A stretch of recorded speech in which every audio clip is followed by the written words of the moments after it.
Good day, everyone. Molweni, sanibonani, ausheni, huyedag, tovela, ashe, henda, ujambo, mabibina mabiana. Welcome to our International Literacy Day conversation, which is hosted by the Faculty of Education here at Stellenbosch. My name is Mbulungeni Madiba, and I'm Dean of the Faculty of Education, and I will be moderating the conversation this afternoon. With me here is a very special panel of experts that will be addressing various questions regarding the topic. So the first panelist that I'm going to introduce is Professor Christa van der Walt, who is Vice Dean in the Faculty of Education, and she's also an expert of academic literacy, multilingualism, language policy, and many, many other areas. Welcome, Professor van der Walt. Now, the next panelist is Dr. Zelda Barend, who is a lecturer in the Department of Curriculum Studies, and she's also the coordinator of the B.Ed program at Foundation Fees. So Dr. Barend is a really well-experienced lecturer, researcher in early childhood literacy development, and she will be really sharing her knowledge this afternoon. Then the last panelist is Ms. Nangamso Mtsatse, who has just been appointed CEO of Funda Wande, which is a non-profit organization that really seeks to ensure that all learners in South Africa are able to read with understanding by the age of 10. So you can see, ladies and gentlemen, that we really have a very good panel of experts here who will be addressing the topic that we'll be dealing with today, the topic of literacy and multilingualism in our country. So this topic is very relevant, not only because today is a World Literacy Day, but also because of the challenges that we are facing with in our country. There are several studies that have indicated that South Africa really is rated, as among the lowest in terms of literacy. We are really rated, we are ranked very, very low. And that means that we are really faced with a number of challenges. And beside that, I think there are quite a number of research that have shown, international and local studies, that have shown that, about 78% of our learners here in South Africa are not able to read with understanding at the age of 10. And this is really, to me, is a national crisis. It is something that really warrants a discussion, that really warrant a national conversation, especially on a day like this one, to try to find out, how we can address this challenge. Besides this, there are also studies. You find this problem continues up to higher education. The NB studies that have been conducted, the national benchmarking tests that are conducted in some of the universities as part of admission, have also shown that our students, our learners, they are still not adequate in terms of academic literacy by the time they get to university level.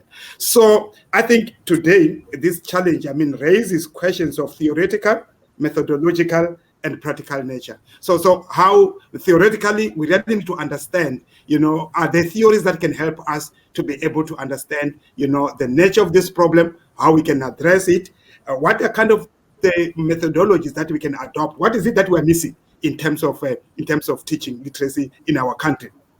Again, are there other practical steps that we need to take as individuals, practical steps that we need to take really as a government, as institutions of higher learning and so on, that can address this problem. So our panelists today are really well placed to be able to deal with this problem, with these questions that are raised here. But then I will just start really to ask them the first question, which is the real understanding the term of literacy. There are different understanding, different definitions of what literacy is all about. Even if we are talking about measurements, some people will argue that maybe some of the criteria that are used to assess literacy are really not maybe relevant to our situation. So our team of experts are going to address these questions. I mean, the first one, really, I just want to get their understanding of what do they understand about the term of literacy, and then they can explain that. So I will ask Professor van der Walt maybe to start to take us through her understanding of the term of literacy, and then she will be followed by Dr. Barrett, and then lastly, Ms. Mtsatse will come in. Right. Thank you, Professor Madiba, and good afternoon, ladies and gentlemen. It really is an honor to be here. Right, so literacy or literacies, whatever we want to call it, is actually a term that's used widely with, I think, often little understanding. So if I speak from the perspective of multilingualism, then I think one of the things that we don't often realize is that our learners are often biliterate. In other words, they use more than one language to make meaning.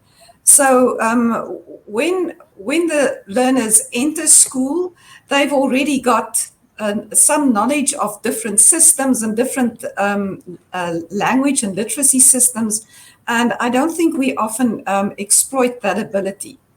But what also worries me is that we kind of use literacy in a general sense for concepts like know how to do something. So we say somebody is not financially literate, or somebody is not computer literate. And we don't often, when we say things like that, we sometimes, talk more about that they don't know how to do stuff. Whereas literacy or literacies for me is a very particular term that has to do with making sense of symbolic systems. Whether it's something that you see in a movie, or whether it's something that you read on a page, or something that you listen to, it's something that you make sense of in terms of things that appear on paper or on a screen. So it has to do with symbolic systems. It's not just simply, how to draw up a budget or how to, switch on your computer. So it's much more. It's the work with those symbolic systems, and I think that's something that we often forget, and we might maybe focusing more on the mechanical stuff. Thank you. Okay, thank you very much. Okay, Dr. Barrett. Thank you. Welcome, or not welcome, but good afternoon, everybody.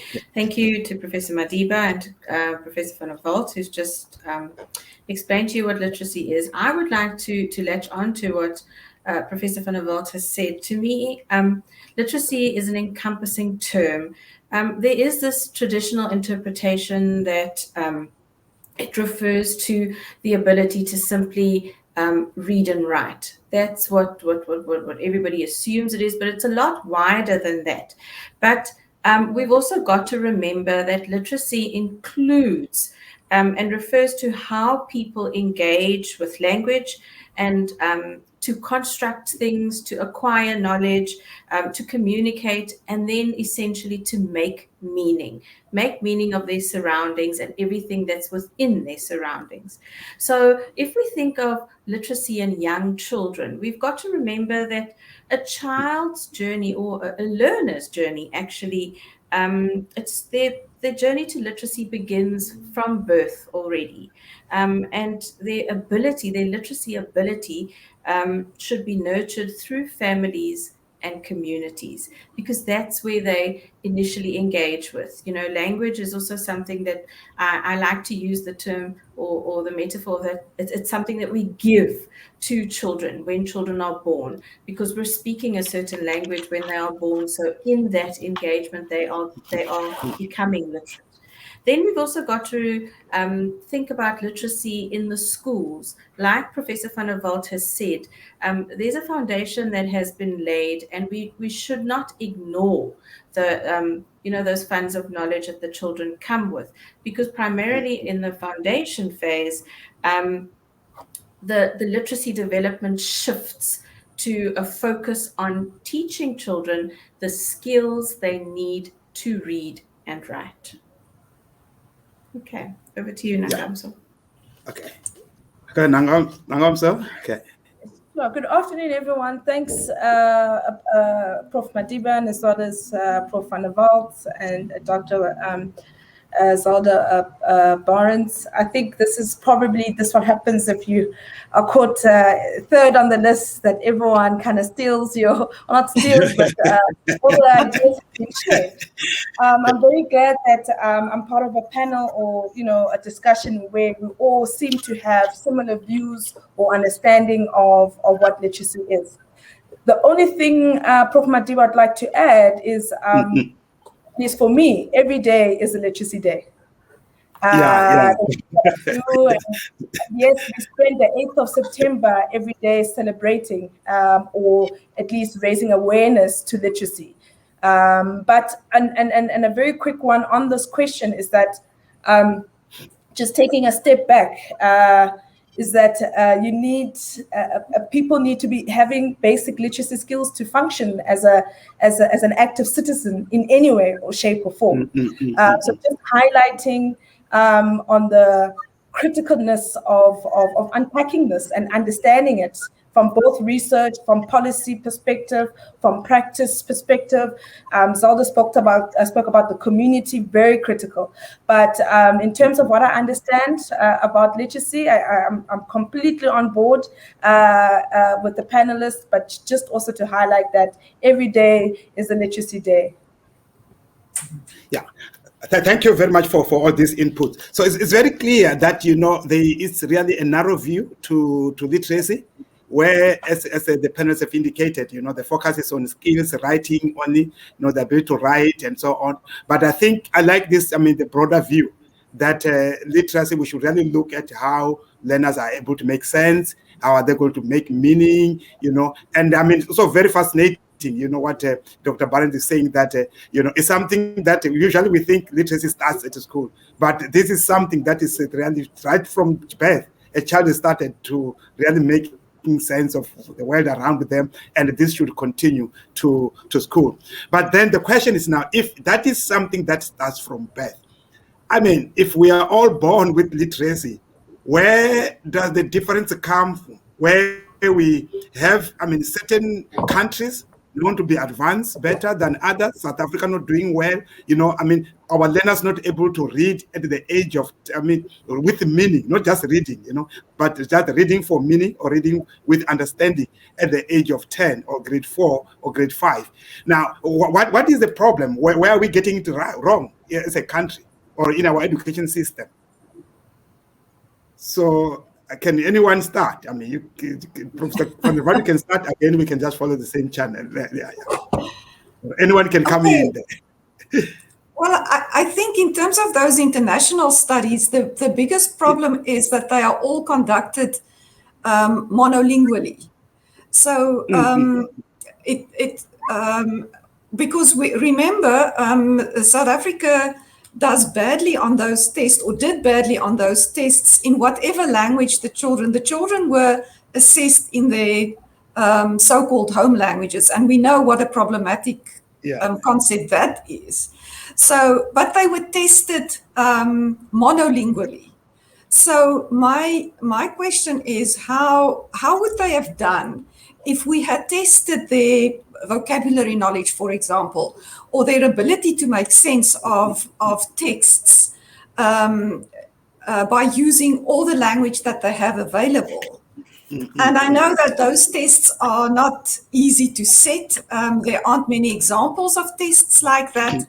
But I think that is a first, that we should start thinking multilingually. We cannot continue in a country where learners move from one language in the first 3 years of school to another language, and then pretend that we can assess them in English, for example, or in Afrikaans. And even if we assess them in isiXhosa or Setswana, the point is that they might come to school with a different variety of that language. So I just think that we need to open our minds in terms of assessment. And in those terms, it's going to be difficult then to start comparing ourselves to other countries. But then we could ask, why should we? As long as the learners can make sense of these texts, that is the important thing. Whether they express their understanding in perfect English or in perfect standard isiXhosa, that's hardly the point. The point is that they need to show understanding. And I think that's where the problem starts. Of course, and I'm sure Zelda and Nangamso can talk about all the problems with teaching, but I just want to make that fundamental point that if our tests are monolingual, but our learners are multilingual, maybe we are doing them a disservice. But my colleagues are better experts at what happens at foundation phase level. So I think they should rather say something. Okay, Dr. Barrett, I think the language issue, because I think that what Professor Wande is highlighting, that maybe we're just looking at these tests, South Africa, our learners are not, but what is the role of language there? Thank you for the question, Professor Madiba. I think the one thing that we've got to that we've got to think about is that a large percentage of our learners are not necessarily educated in their home language. So the language of learning and teaching is very different to what they used to. And if I take it back to the point I tried to make in the definition of literacy, we've also got to acknowledge that children's language and literacy is nurtured in a particular language for 6 to 7 years before they start with formal schooling. Then they have to go and sit in a school where their language of learning and teaching is very different to what they used to. So now we've got to ask ourselves, what are children doing in a classroom? What are they doing when they're reading? They're thinking about something, and if they are confronted with a text that's not necessarily their thinking language, immediately their level of comprehension is affected. There's a lot of studies that indicates how our brain goes about interpreting written text versus spoken text. In actual fact, research has proven that our brains have evolved to process spoken language much easier as opposed to written language. And that's why it is crucial that certain literacy skills are taught systematically and explicitly to teach our brain how to work with written text. But, the reasons for the low literacy levels, I almost want to say, is also because a large part of the teaching and learning choices that are often made, I'm not saying all, often made, is based on assumption. The fact that, I think it was Louise, the Reading Rockets blog has written a whole publication where they have highlighted the myths about reading instruction. And there's one myth already that people assume that learning to read is a complete natural process. It's not. It's dependent on children's language proficiency or the learner's language proficiency. It's dependent on learners' ways to process language systems. And that is dependent, again, on what happens prior to when learners enter school. The language that they've learned, their home language, mother tongue, that's another debate. Then another myth that also speaks to this problem is also that there's an assumption that children or learners will eventually read if they are learn to read if they are given sufficient time. It isn't a process that just happens. It's a process that is dependent, again, on the explicit and systematic teaching of certain literacy skills. And if we're not going to be paying attention to that, then unfortunately our literacy levels are going to continue for a very long time. And then the other thing that I think also influences our literacy statistics is the fact that we've got to understand the difference between teaching and learning and assessment.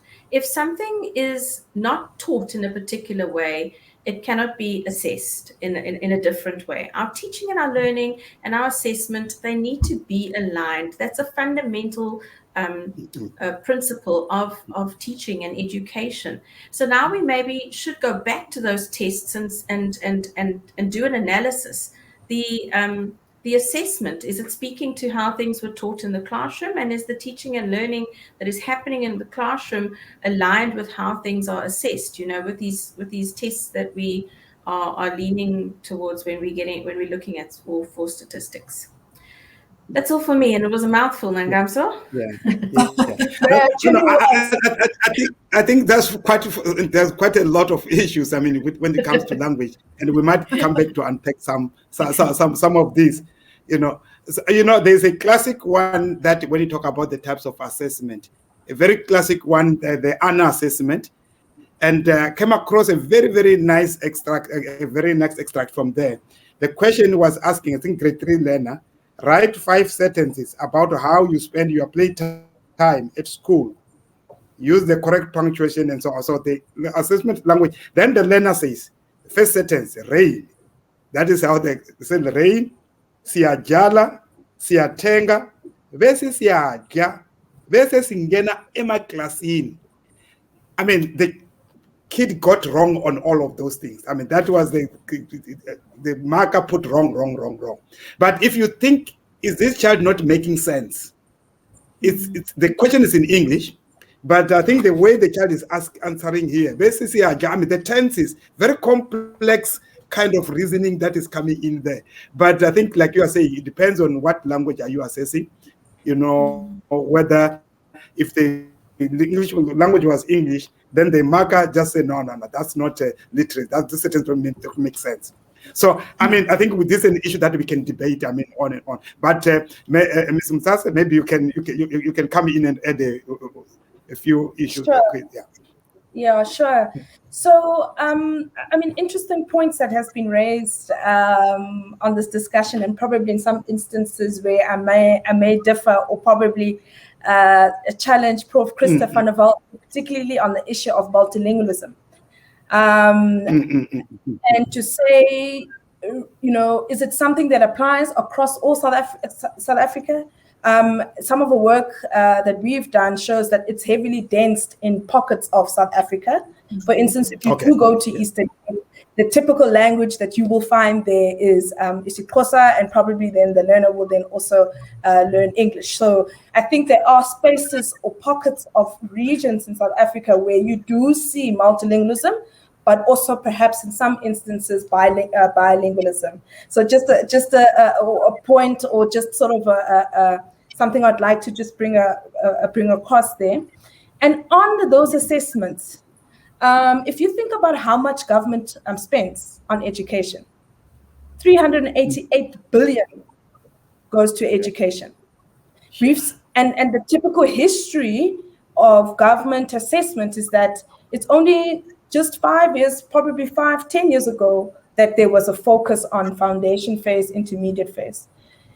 Year in, year out, we are anticipating matric results. All the resources are plowed into grade 11 in preparation for matric. And I think as much as assessment is highly contested, and I agree with you, Prof, we don't want to go down that rabbit hole. But I think there is a level there must be a level of these types of assessment that it can at least inform policymakers. And particularly because of the amount of resources that goes into the system. So I think Prof van der Walt is correct, is that we probably need to scrutinize these assessments, but at the same token, they give us some sort of, it's like a temperature dipstick of what's happening in the system, are kids doing well or whatever the case is. So I think in terms of language assessment, it's very critical. I'm not sure what policymakers sitting at DBE, how they make the decisions, but I guess they take into account this research that has been done and assessments that provide this information. But I do agree that we probably need to unpack these assessments. I mean, the Pearls one, we all know. I was involved in the Pearls 2016 assessment. We receive it in English, and then we translate. I don't want to go into that rabbit hole as well. important it's important that we reflect on these crucial assessments that politicians or policymakers make big decisions on. And if we don't have fair and reliable assessments, how do we know that the results that we're getting are true?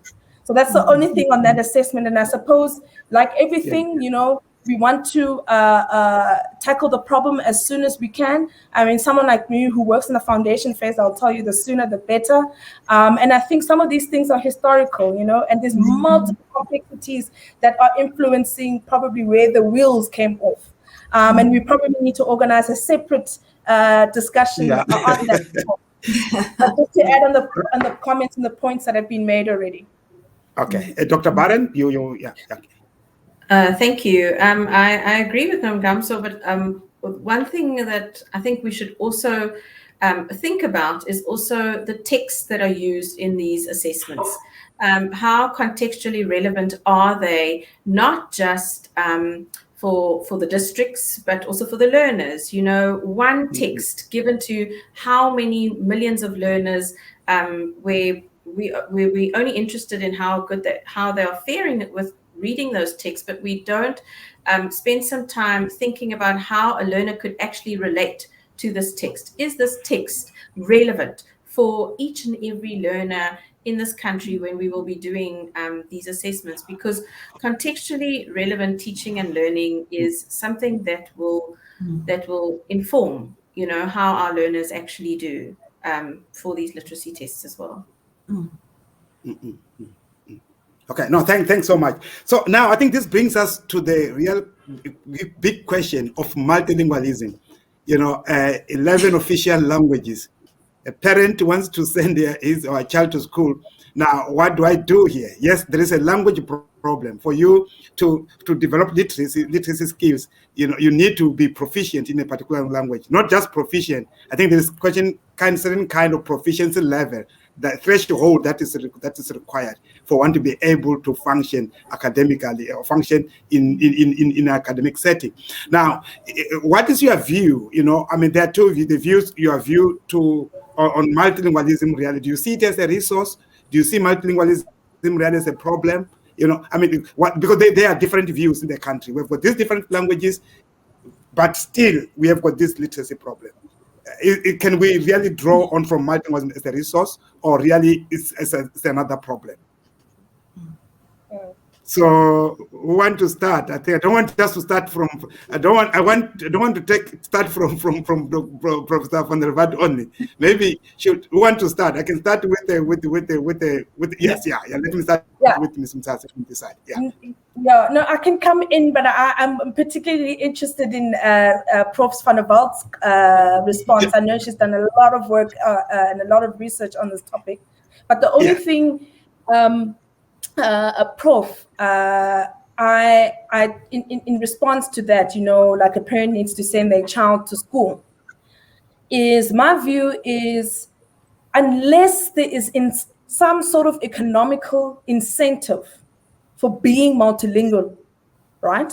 Yes. I don't think that we're creating or we're enhancing or we're embracing our multilingualism.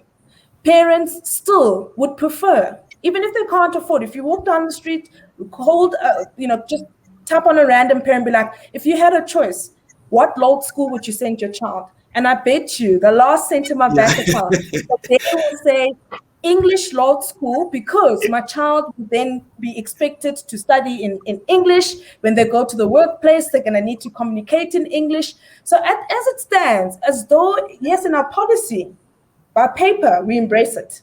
But in practice, there is no financial gain in our system to be multilingualism. And hence you are seeing the numbers of learners that are enrolled in English Walt schools are increasing, because all of those things that just makes their life easier or better, or their future, slightly brighter.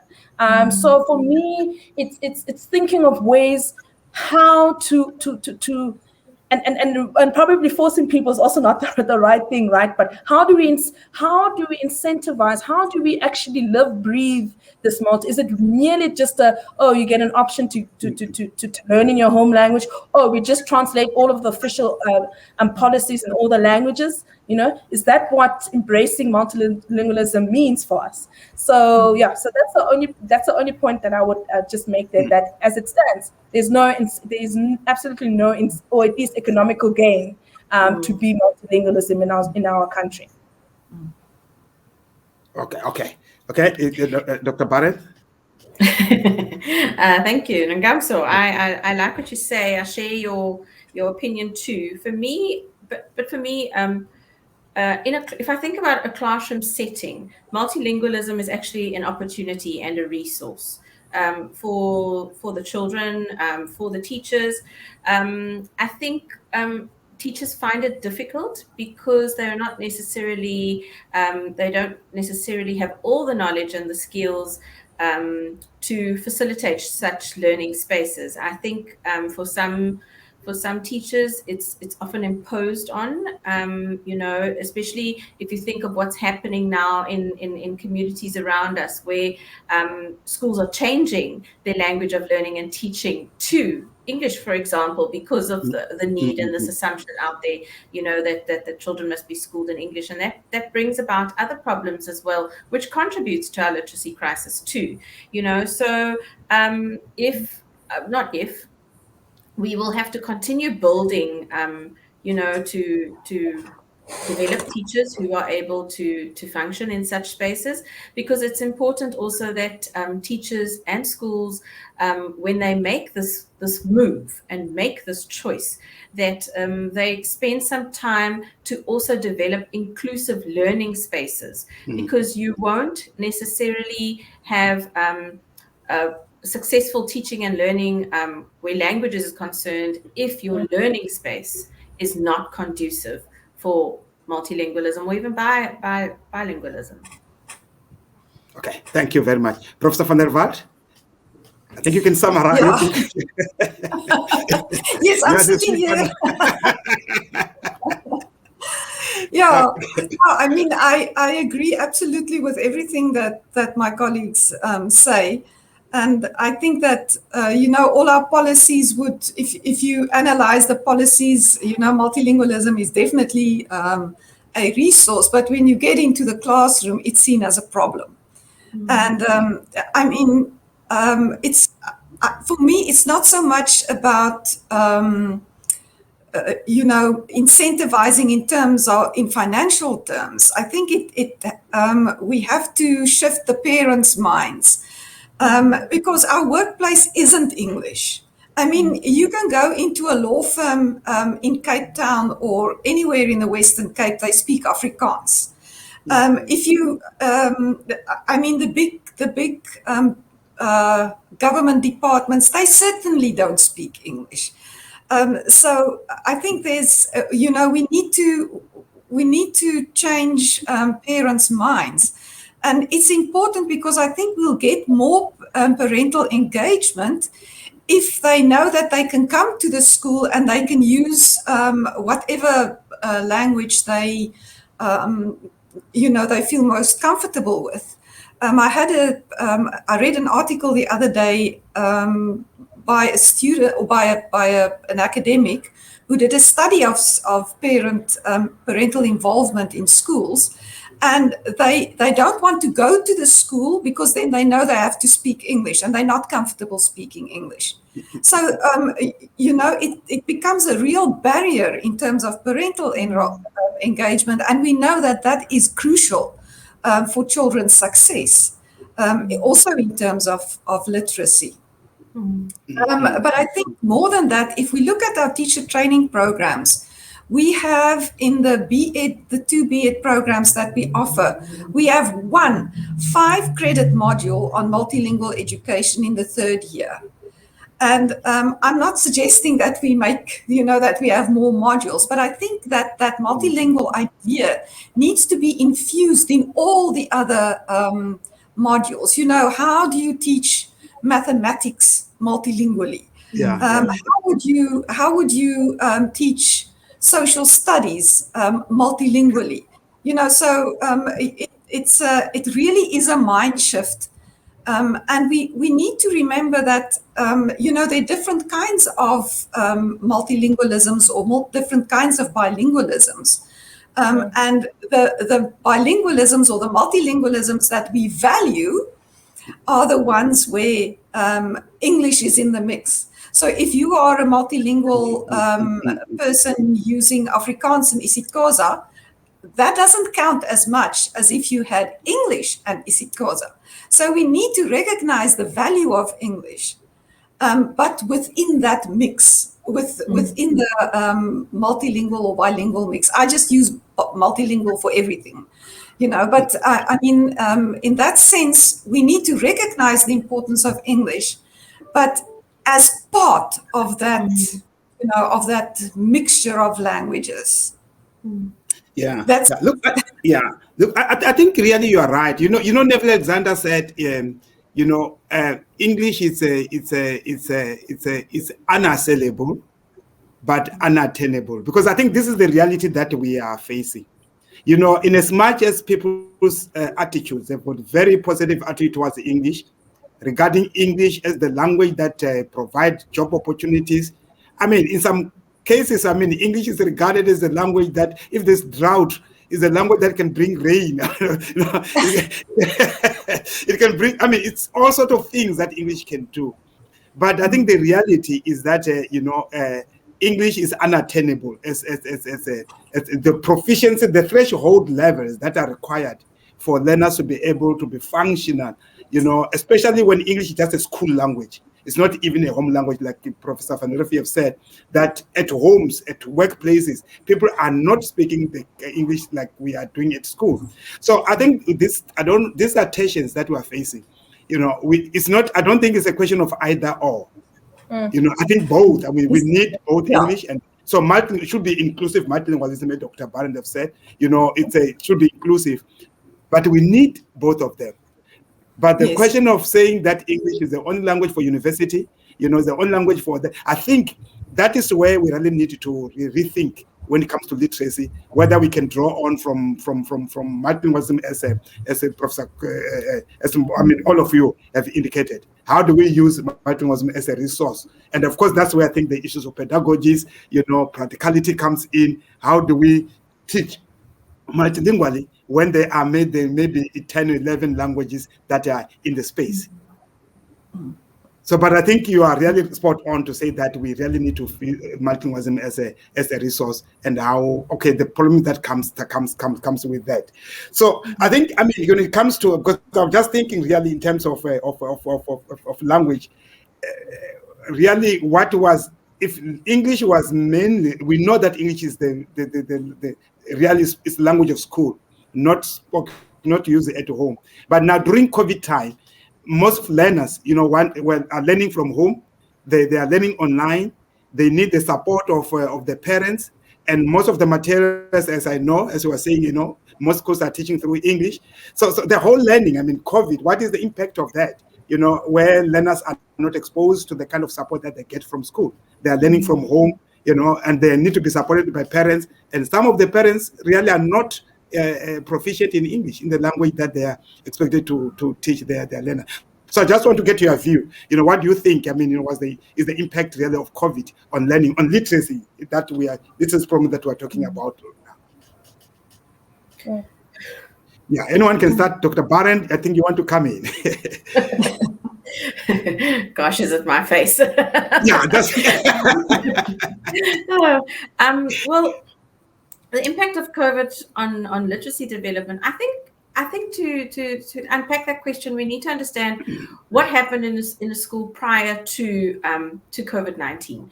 We had the traditional approach where learners went to school, they were schooled, they were educated. So there was a dependence on a facilitator of learning who was in the classroom. There was active engagement, supposedly, with the teacher, facilitators, etc., etc.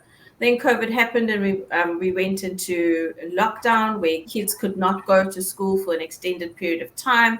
Then there was the reality of the schools who could transition to online learning, and then those kids, and if I could say, I mean, those were the more affluent schools who could immediately continue with teaching and learning by using online platforms. Those kids then had their teaching and learning continue, but it had a different form. There was no face-to-face engagement with teachers. It was, the teacher was either virtually to their disposal, or work was sent, etc. So there's things that go missing in that, because there's a lot that happens in a face-to-face engagement, especially if I think of a foundation phase classroom. If I've got my group of learners with me, we're reading on the mat. If Zelda's doing something, I can immediately stop, help her, and help facilitate the process so that we address the problem that she's confronted with.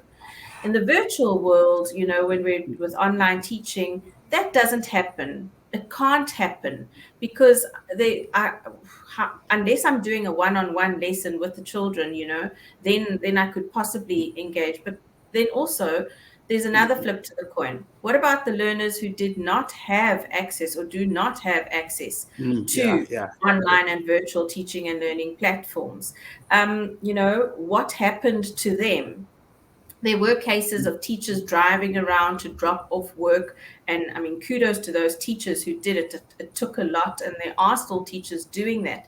But I would have liked to see, probably an idealistic view too, that we used COVID-19, how COVID-19 influenced education, that we used it as an opportunity to do some retrospection.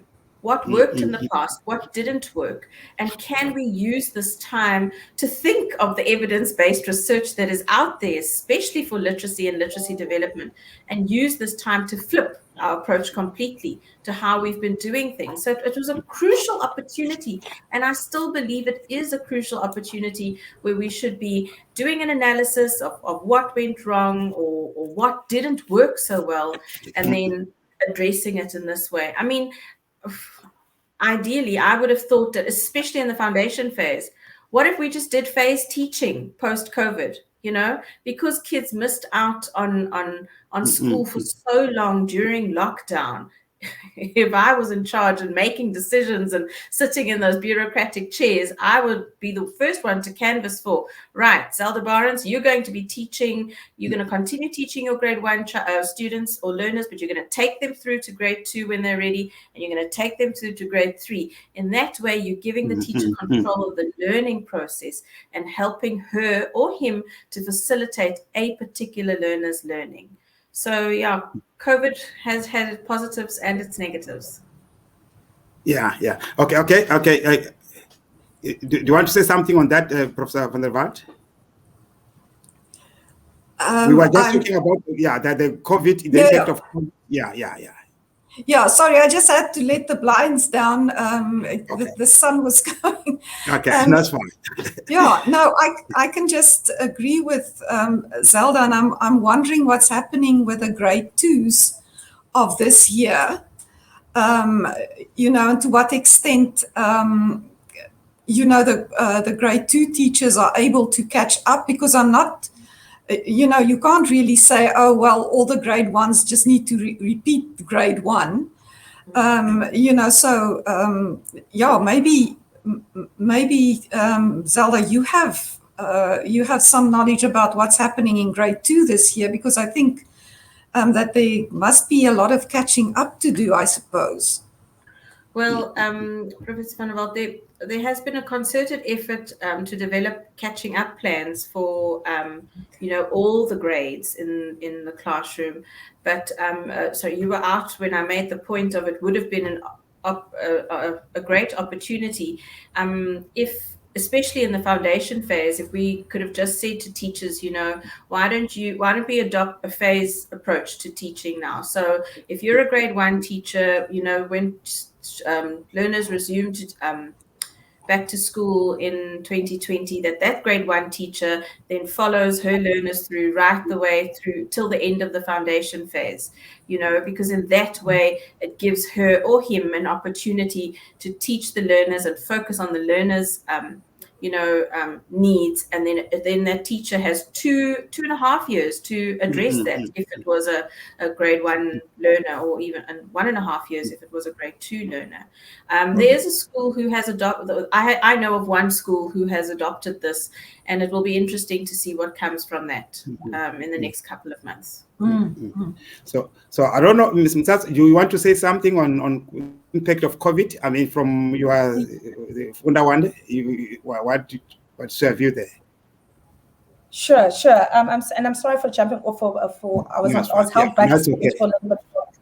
Okay. So I mean, we collected basically from our project schools, we collected data that has now informed, or from that data that showed the 1 in a year learning losses that COVID has put in our eyes, right? So I always say to people, I feel like we were always on a learning loss. I think pre-COVID, there were already learning losses and learning gaps. As Zelda talk about affluent schools versus schools that don't have access. I mean, this is something that we know and we're very much aware of. But I think what COVID did was put it in our face and made us face our, kind of like being caught with our pants down. That's what COVID did to our education system. So that's the one thing. And the second thing is currently, I'm currently working on a paper trying to analyze the sort of the curriculum. So there's been multiple ATPs, revision ATPs, and this TPP that gets implemented in government, and particularly on the home language curriculum for the foundation phase. So what we saw is pre-COVID, for instance, I think it's 7.5 hours of language teaching, covering up to about 4 components of home language. Then we moved last year, June, the reopening of schools, where the revised or trimmed curriculum enabled or gave enough time during classroom teaching to, I think, on average 10.5 hours to sort of catch up the almost 2.5 months of school closure. And the way in which they did that was to integrate home language and life skills. And then we saw a huge backlash at that trimmed curriculum. Lack of consultation, unions didn't, sort of pre-stamp it. So there was a lot of disputes in terms of how do we get languages on track, because I think as a sector or as curriculum directorate, we're all on the same page that we need to catch up with the curriculum. Very quickly, to the current ATPs that's being implemented is that, yes, the announcement is that kids can come back to school. The vast majority of your poor schools in South Africa are still doing rotational timetabling. They are still experiencing learning losses. But yet our curriculum is saying, yeah, sure, you are rotating, you're coming to school on average 3 days in a week, and we're still expecting you to do this much of the curriculum. But you're already behind from last year. Yeah. Now my question is, how do we go on as business as usual when it is not business as usual? So speaking to Zelda's point of finding ways, whether that's prioritizing core concepts or prioritizing, core fundamental skills in the curriculum that would at least will enable for the kids to get some sort of level of foundation. So I don't have the answer to this, but I feel very strongly that we cannot go as business as usual, because it's not. Okay. No, thanks. I think we need to wrap up. There's a question that I will reserve for last. What advice can we just be thinking about it? If we were to advise the Minister of Basic Education or government on addressing the literacy problem, what would that be? So I think that should be a question that we think about as we try to answer. There is a question that has been forwarded to us here. The first one is that it's coming from your Lini, who says, will it not be important for foundation phase learners to move to more symbolic understanding in their home language anyway before they learn a second language? I think this question came when we were discussing about the issue of challenge of multilingualism. So I think the suggestion is that now, how do we face the home language and the language of school, which might be English? So I say it's not maybe important to move, first start with a home languages as a symbolic understanding of that, now those languages, and then from there we can move into. I think that has to do with the whole question of transition. You know what happened, that learners transition at grade 12, at grade 11, I mean, at grade 3, grade 4 to English immediately. Sometimes it's sudden, the transition is so sudden. So is there any way where maybe the phasing out, if we are phasing out, or maybe the introduction of the new language can be done in a way that the language reinforce each other rather than replacing each other? Mm-hmm. Is there any, that speaks really to the pedagogy? So if I'm okay, Nangamso, please go. Yeah, you can go, Nangamso. No, I was just going to ask Prof Walt. I think I've read many of her papers, and she's got interesting views on the language policies. But Zelda, you can jump in. Just a quick immediate response to this question is that you must never see language as the one or the other, or the one at the expense of the other. Yeah. I mean, a simple example of what happens in this household. I mean, there was a baby born 5 years ago, and there was a language model for a particular language, and there was a language model for a particular language. And both languages developed concurrently for the baby. And when the baby didn't start speaking, when the average child starts speaking, there was a delay in the development in his speech. But when he started speaking, he spoke both languages fluently. And he also didn't mix the languages either, because of the two the separation in the language models. So the question here about, if we should first focus on a more symbolic understanding of the one language before we do the other, no, it can never be at the expense of the other. If you can do it both, you just can't expect that the one should, especially in a classroom when a child has not been exposed to that particular language, it shouldn't be at the expense of the home language, for example. Yeah. Look, I think Professor van der Vaart can come in here, because I think this goes with the whole epistemology, of about language, how languages are learned and how languages are stored in the brain. I mean, I think we still believe that these languages are stored separately. So that means there will be one language stored separately, another one. But I think the studies that really are available these days clearly shows us that things are not like packaged separately in the mind. I think that speaks to the point that you Dr. Barron is talking about. I don't know if Professor van der Vaart want to speak to that, and then we can wrap up.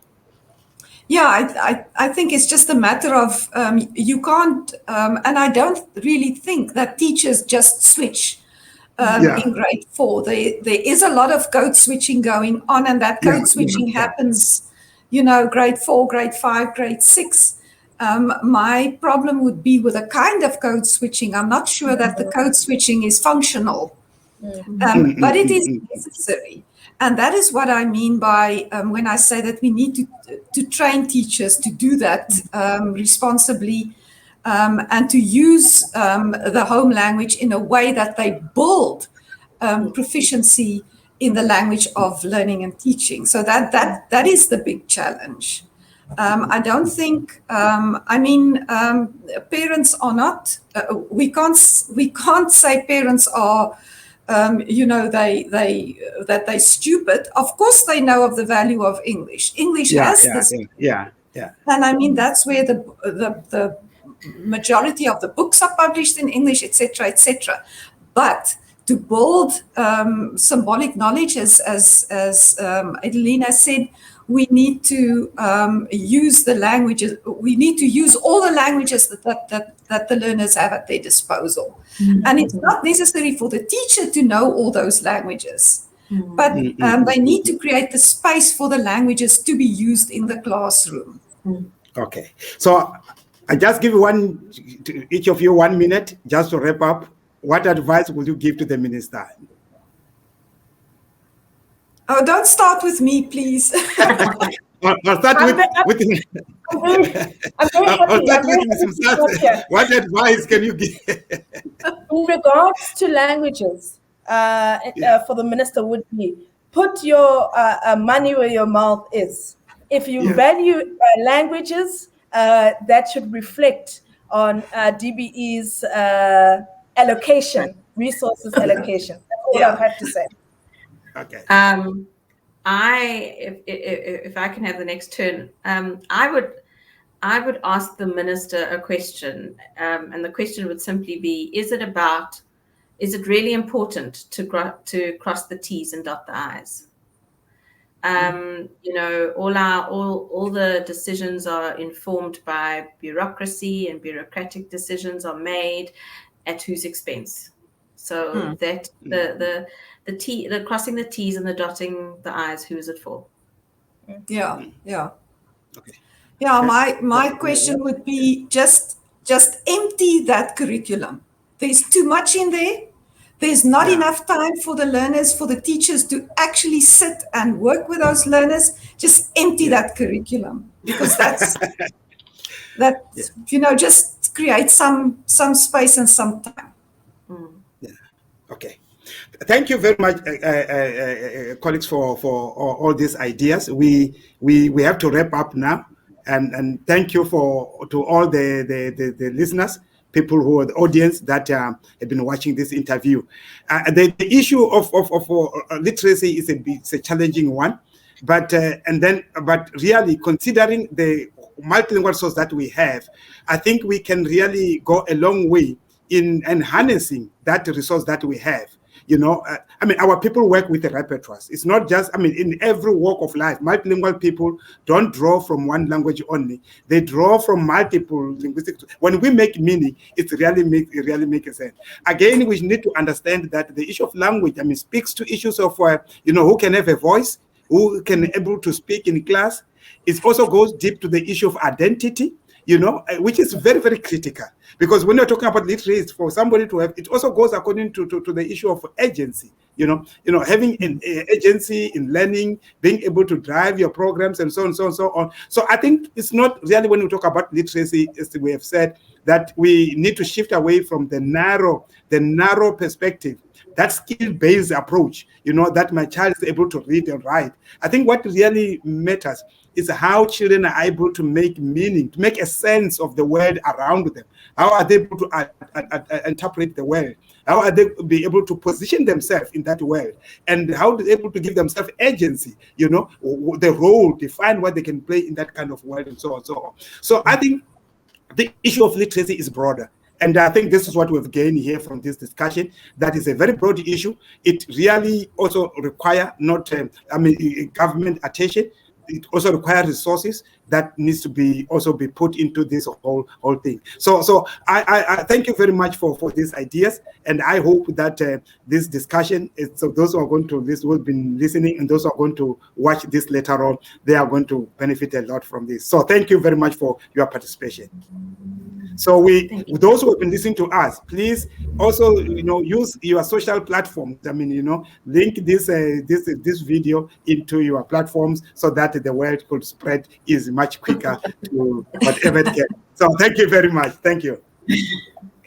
Thanks, colleagues. Thanks.